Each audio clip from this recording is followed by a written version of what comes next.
Hi guys! Ayan, may bago na naman tayong foldable tripod and one-click selfie. So parang selfie stick rin siya. So napakamura. Yung price niya ay nasa 1.6 dinar kasi nawala na yung ating mga tripod. Wala na. Bali-bali na lahat. So ayan. Unboxing time! So maliit nung binili natin para hindi mabigat. Hindi hassle pag tayo ay bumabiyahe o may pupuntahan o yung bag natin ay hindi ganun kalaki. So yun siya. Ayan. So ganyan. Okay.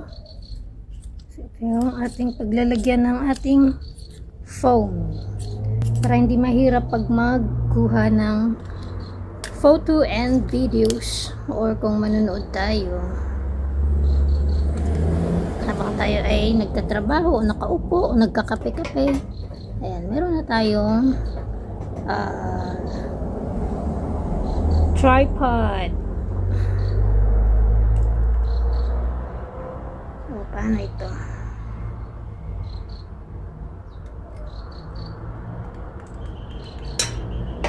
So, ayan siya. Ayan. So, huhugutin lang natin pag i-adjust natin. Ayan. Sana wag tumalon. Wag tumalon yung phone natin. Siguradong basag. Ayan siya. So, ayan yung ating selfie stick and at the same time, tripod natin.